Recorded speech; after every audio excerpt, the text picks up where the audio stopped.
Син, ќерка, сопруга, евентуално сна и зет, сите можни роднински врски се гранки на дебелите семејни стебла во македонското судство. Праксата, децата и сопругите на судиите и обвинителите да им станат колеги во канцелариите каде гонат и судат, никако да згасне. Синот на Талат Џафери, високиот функционер на ДУИ и поранешниот собраниски спикер, снаата на функционерката на СДСМ Цветанка Иванова, сопругата на шефот на организиран криминал Ислам Абази.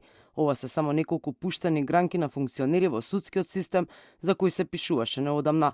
Дел од правната фила се зачудени од овој тренд за кој никој не понесува никаква одговорност, а непотизмот царува. Според нив, државата мора да најде механизам како еднаш за секогаш семените стебла и партиските врски да немаат влијание врз правосудството. Во секој случај тоа е проблем. Не може само одредени семејства или некои одредени презимиња да се јавуваат во својство на суди, како они да се посебна каста и да се избрани секогаш тие да бидат суди.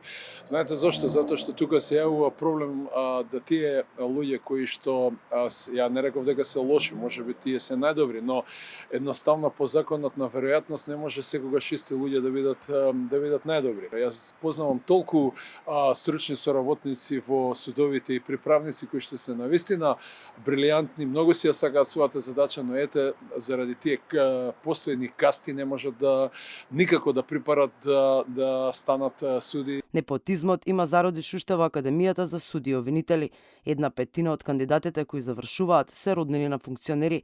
За ова реагираше минатиот состав на антикорупцијска. Законот за јавни обвинители забранува роднини, сватови и партнери да се вработат во исто обвинителство. Исто така и Советот на јавни обвинители мора да внимава каде ќе ги распредели роднините, предупредуваа антикорупционерите.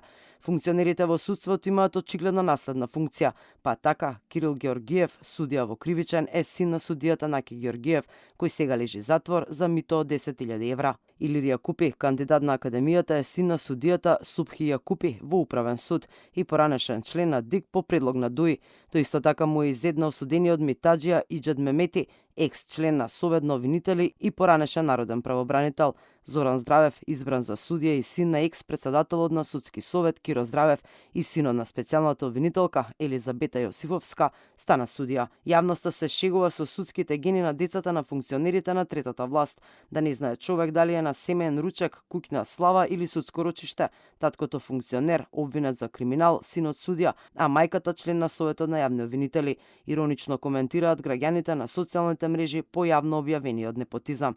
И покрај критиките во извештаите на Европската комисија и изјавите на меѓународните представници во земјава, сепак непотизмот се уште царува и не е направено ништо за негово искоренување.